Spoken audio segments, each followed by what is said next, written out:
இப்போ அந்த டிஷ் எப்படி பண்ணலான்னு பார்க்கலாம். அதுக்கு தேவையான இந்த மாதிரி ஒரு பெரிய பவுல் எடுத்துக்கணும். அதில் இந்த கோஸ் சொன்னல, அந்த கோஸ், கேரட்டு, ஆனியன்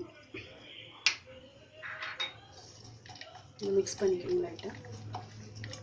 இப்போ இது கூட ஃப்ரைடு ஆனியன்ஸ் கொஞ்சம், ஃப்ரைட் கார்லிக் கொஞ்சம்,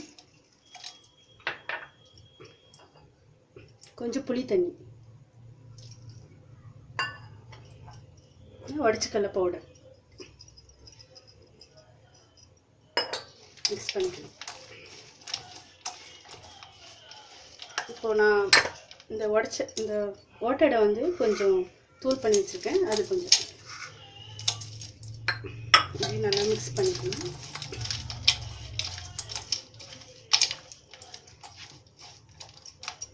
இப்போ நம்ம நூடுல்ஸ் 1 கப் நூடுல்ஸ் அப்படியே போட்டுக்கலாம்.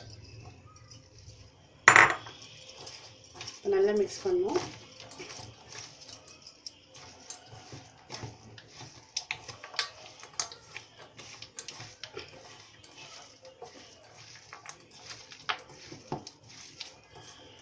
இப்போ மிக்ஸ் பண்ணிட்டோம்.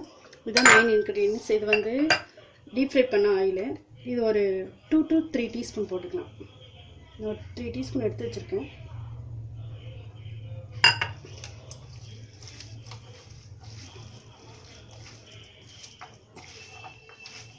இது கூட கொஞ்சம் lemon water.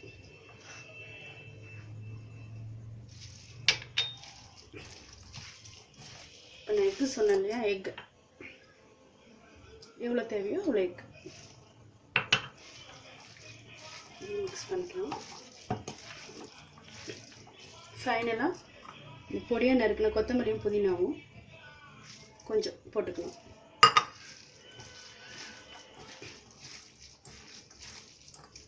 Okay, almost ready.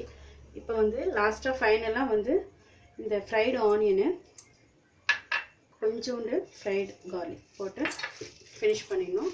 இது ஃபைனலாக வந்து கொஞ்சோண்டு லைட்டாக சோயா சாஸ், ரொம்ப வேணாம், லைட்டாக சோயா சாஸ், அவ்வளோதான், முடிஞ்சிச்சு. இப்போ இதை வேறு பவுலில் ட்ரான்ஸ்ஃபர் பண்ணுறேன்.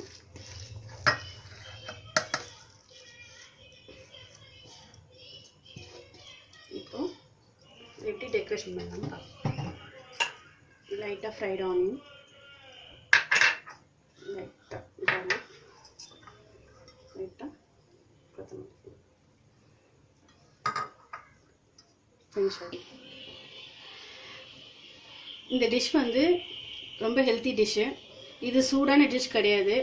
இது கொஞ்சம் ஜில்லுன்னு தான் இருக்கும். நீங்கள் வந்து இதை பிரேக்ஃபாஸ்ட்டுக்கு, ஈவினிங் ஸ்நாக்ஸ்க்காக சாப்பிட்லாம். பிரேக்ஃபாஸ்ட் சாப்பிட்றது ரொம்ப நல்லது. இது நல்லா பசி தாங்கும். இது வந்து வெறும் பசி தாங்குற டிஷ் மட்டும் கிடையாது, இது ரொம்ப ஹெல்த்தி டிஷ்ஷு. இது வந்து இது சாப்பிட்டா ஃபேஸ் ஃப்ரெஷ்ஷாக இருக்கிற மாதிரி இருக்கும். அப்புறம் கேஸ் ட்ரபிள் பிரச்சனை வராது, வயிற்று பிரச்சனைலாம் வராது. ரொம்ப ஹெல்த்தி டிஷ்ஷு. தேவைப்பட்டால் இந்த நூடுல்ஸை வந்து நான் இப்போ கோதுமை நூடுல்ஸ் போட்டிருக்கேன். நீங்கள் தேவைப்பட்டால் ராகி நூடுல்ஸு, மல்டிக்ரெயின் நூடுல்ஸு, அந்த மாதிரி நூடுல்ஸ்லாம் போடலாம். இதை வந்து சாப்பிடுங்க, என்ஜாய் பண்ணுங்கள். எப்படி இருக்குன்னு எனக்கு மெசேஜ் பண்ணுங்கள். தேங்க்யூ ஃபார் வாட்சிங்.